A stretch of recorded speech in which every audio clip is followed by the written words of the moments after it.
Planning board vice chairman Raveendran sir, അതുപോലെ DG അടക്കമുള്ള ഈ സമഗ്ര വിദ്യാഭ്യാസ ഗുണമേന്മ പദ്ധതിയുടെ ആവിഷ്കർത്താക്കൾ, സ്നേഹം നിറഞ്ഞ അധ്യാപകരെ, ജനപ്രതിനിധികളെ, ബഹുമാനികളെ, ഏറ്റവും ആവശ്യമായ സമയത്താണ് സർക്കാർ ഇത്തരത്തിൽ ഗുണമേന്മ പരിഷ്കരണത്തിന് വേണ്ടി ഇത്തരത്തിൽ പദ്ധതികൾ തയ്യാറാക്കി മുന്നോട്ട് വന്നിരിക്കുന്നത്. ഞാൻ 1989 10ാം ക്ലാസ് പഠിക്കുമ്പോൾ മടിക്കൈ പഞ്ചായത്തിൽ ഒരു പരിപാടി നടപ്പാക്കിയിരുന്നു, മടിക്കൈ പഠനോത്സവ പരിപാടി. അപ്പം അതിൻ്റെ ഭാഗമായി പ്രവർത്തിച്ചതിൻ്റെ ഒരു അനുഭവം. കാരണം പഠനം പാൽപ്പായസമാക്കാൻ എന്നായിരുന്നു അതിൻ്റെ മുദ്രാവാക്യം. അതുപോലെ രാമകൃഷ്ണ മാഷിലും ഇവിടെ ഇരിക്കുന്നുണ്ട്, രാമകൃഷ്ണ മാഷിലും അതിൻ്റെ പ്രധാനപ്പെട്ട ഒരു സംഘാടകനായിരുന്നു.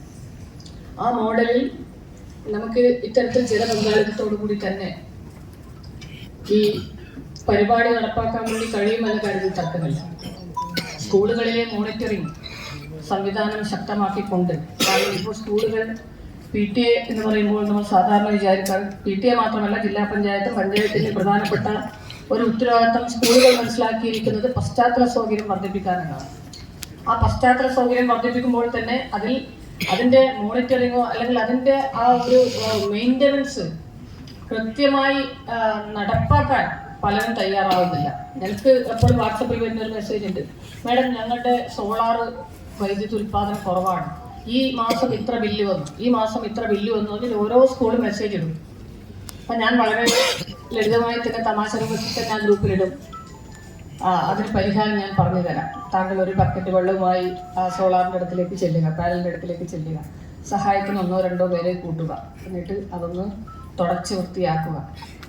ഇതെല്ലാം നമ്മളൊരു സാധനം ചെയ്താൽ മാത്രം പോരാ, ഇതെല്ലാം നമ്മൾ മെയിൻ്റനൻസ് അടക്കം നമ്മൾ ചെയ്ത് കൊടുക്കണം എന്ന തരത്തിലേക്ക് വരുമ്പോഴാണ് ഞങ്ങൾക്കൊക്കെ തന്നെ മടുപ്പ് വരുന്നത്. ഏകദേശം 10-20 കോടി രൂപയോളം വിദ്യാഭ്യാസ മേഖലയ്ക്ക് നമ്മൾ ചെലവഴിക്കുന്നുണ്ട് ഓരോ വർഷം.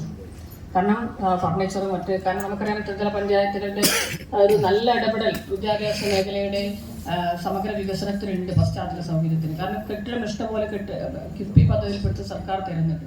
അതിനാവശ്യമായ ഫർണിച്ചർ, ആധുനിക ലാബ്, സ്റ്റീം കുക്കർ, സോളാർ തുടങ്ങി ഒരുപാട് പദ്ധതികളാണ് പഞ്ചായത്തിൻ്റെ നേതൃത്വത്തിൽ ചെയ്യുന്നത്. അപ്പം അങ്ങനെ ചെയ്യുമ്പോൾ നമുക്കതിൻ്റെ മെയിൻ്റനൻസ് വളരെ പ്രധാനപ്പെട്ടതാണ്. ആ മെയിൻ്റനൻസിനോടൊപ്പം തന്നെ നമുക്ക് വിടുന്ന ഒരു കാര്യമാണ് ഗുണമേന്മയിലുള്ള ഒരു നല്ല ഇടപെടൽ.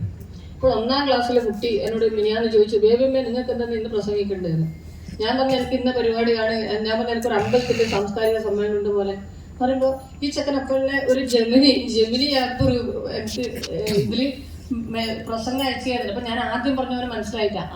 പിന്നെ സാംസ്കാരികത്തിന് എന്തെന്ന് പ്രസംഗിക്കട്ടെ ഞാൻ ചോദിക്കുന്നു. ഞാൻ സാംസ്കാരികം തന്നെ പ്രസംഗിക്കണം, സാംസ്കാരികപരമായ കാര്യങ്ങൾ. ഇവൻ അതേപോലെ അടിച്ചു കൊടുത്തിട്ട് ജെമിനി ആപ്പ് കൊണ്ട് എനിക്ക് പ്രസംഗം റെഡിയാക്കിയിട്ട് എനിക്ക് അയച്ചു തന്നു.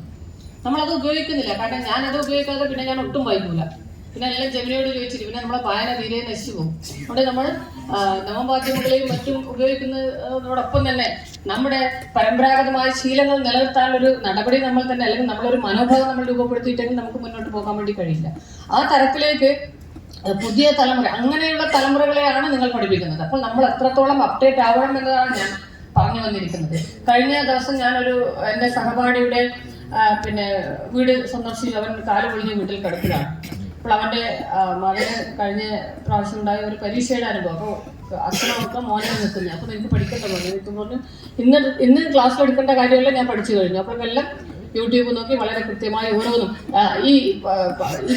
ഇവൻ്റെ ഓപ്പറേഷൻ്റെ കാര്യങ്ങൾ അടക്കം ഈ പയ്യൻ നോക്കി ഇന്ന രീതിയിൽ ചെയ്യുമെന്ന് അച്ഛനോട് പറഞ്ഞ് പഠിപ്പിച്ചിരിക്കുകയാണ്. അപ്പോൾ ആ തരത്തിൽ +2 പഠിക്കുന്ന ഒരു കുട്ടി ആ തരത്തിലേക്ക് ഓപ്പറേഷൻ ചെയ്യാൻ നടക്കാൻ എനിക്കിപ്പം പറ്റും എന്ന രീതിയിലേക്കാണ് പയ്യൻ പറഞ്ഞത്. അപ്പോൾ അത്രയും അപ്ഡേറ്റഡ് ആണ് കുട്ടികൾ. അപ്പം അതുകൊണ്ട് തന്നെ അത് എല്ലാ കുട്ടികൾക്കും അതേപോലെ ആ ഒരു തലത്തിലേക്ക് അവരെ കൊണ്ടുവരുന്നതോടൊപ്പം തന്നെ അവരുടെ നേരത്തെ ഇവിടെ സംസാരിച്ച വൈശ്യന്മാരും അതേപോലെ തന്നെ സ്പീക്കറും ഒക്കെ തന്നെ അറിഞ്ഞ കാര്യമുണ്ട്. കാരണം ആ തലത്തിലേക്ക് അവരുടെ മാനസികമായ തലം കൂടി ഒന്ന് പരിശോധിച്ചുകൊണ്ട് അവർക്ക് നല്ല സപ്പോർട്ട് കൊടുക്കുന്ന രീതിയിലേക്ക് കൂടി വേണം. കാരണം ഈ മാനസികമായ തലത്തിലേക്ക് കുട്ടികൾ ദുർബലപ്പെടുന്നു എന്ന കാര്യത്തിൽ തർക്കമില്ല. കാരണം പണ്ടത്തെ ഒരു അവസ്ഥ, കുടുംബ അവസ്ഥയല്ല, അന്തരീക്ഷമല്ല കുടുംബങ്ങളിൽ ഉള്ളത്. കുടുംബങ്ങളിൽ പോലും, നമ്മുടെ വീടുകളിൽ പോലും കുട്ടികളെ ചാറ്റ് ചെയ്തുകൊണ്ട് അല്ലെങ്കിൽ വാട്സപ്പ് ചാറ്റിലൂടെ സംസാരിക്കുന്നു എന്നതാണ് അതിൻ്റെ ഒരു പ്രധാനപ്പെട്ട കാരണം. കാരണം പണ്ട് കാലങ്ങളൊക്കെ ഒരു വൈകുന്നേരങ്ങളിലെ ചായ ശീലം ഉണ്ടായിരുന്നു. എല്ലാവരും 4 മണിക്കോ 5 മണിക്കോ കുട്ടികൾ സ്കൂൾ വിട്ട് കഴിഞ്ഞാൽ ആ സ്കൂളിലെ കാര്യങ്ങളൊക്കെ തന്നെ കുട്ടികളോട് ചോദിച്ച് മനസ്സിലാക്കാൻ ആ വൈകുന്നേരം കുട്ടികൾ വരുമ്പോഴേക്കും അമ്മ ചായ വായി ചെല്ലുന്നു, അച്ഛനുണ്ടെങ്കിൽ അച്ഛന്മാർ എടുക്കുന്നു, എല്ലാവരും ഒന്നുകൂടിയുള്ള ഒരു ചായ ശീലമായിരുന്നു. എന്നതില്ല. ഇന്ന് ഭക്ഷണം പോലും പരസ്പരം ഒന്നിച്ച് കഴിക്കുന്നില്ല എന്നതാണ്. പല വീടുകളിൽ ചോദിക്കുമ്പോൾ, ഞാൻ പലപ്പോഴും ക്ലാസ് എടുക്കാൻ പോകുമ്പോൾ ഞാൻ ചോദിക്കും, നിങ്ങൾ എത്ര പേർ കുട്ടികളുമായി ഇരുന്ന് ചായ കുടിക്കാറുണ്ട്, ചോറ് കഴിക്കാറുണ്ട്, അല്ലെങ്കിൽ അങ്ങനെ എന്തെങ്കിലും ശീലങ്ങളുണ്ട് എന്ന് ചോദിക്കുമ്പോൾ പലപ്പോഴും ഇല്ല എന്ന് തന്നെയാണ്. അപ്പൊ ആ തലത്തിലേക്ക് വരുന്ന കുട്ടികൾക്കൊക്കെ തന്നെ മാനസികമായി അവർ ദുർബലപ്പെടുന്നു. അവർക്കൊരു എന്താ പറയേണ്ട ഒരു സപ്പോർട്ട് കൊടുക്കാൻ ആളില്ല എന്ന രീതിയിലേക്ക് അവർ ഒറ്റപ്പെടുന്നു എന്നതാണ്. അതിന്റെ ആഫ്റ്റർ എഫക്ട്സ് ഒരുപാട് കാര്യങ്ങൾ നമ്മൾ അനുഭവിച്ചു വരുന്നത് കൂടിയാണ്. അപ്പൊ അതുകൊണ്ട് തന്നെ ഈ പുതിയ ഗുണമേന്മ വിദ്യാഭ്യാസ പദ്ധതിയുടെ ഭാഗമായി കുട്ടികളുടെ ഗുണമേന്മ പരിശോധിക്കുന്നതോടൊപ്പം തന്നെ ഗുണമേന്മ വളർത്തുന്നതോടൊപ്പം തന്നെ രക്ഷിതാക്കളെയും സമൂഹത്തെയും ബോധവൽക്കരിക്കുന്ന തരത്തിലേക്ക് ഇത്തരത്തിലുള്ള പരിപാടികൾ മാറണം എന്നതാണ് എനിക്ക് അഭ്യർത്ഥിക്കാനുള്ളത്. ഏറ്റവും നന്നായി തന്നെ നമുക്കിത് കൊണ്ടുപോകാൻ വേണ്ടി കഴിയും. ഈ പരിപാടിക്ക് എല്ലാവിധ ആശംസകൾ അർപ്പിച്ചു കൊടുക്കുന്നു. ചടങ്ങിൽ നന്ദി പ്രകാശനം നിർവഹിക്കുന്നതിനായി പൊതുവിദ്യാഭ്യാസ വകുപ്പ് ഡയറക്ടർ ശ്രീ ഷാനവാസ് SIAS ക്ഷണിക്കുന്നു.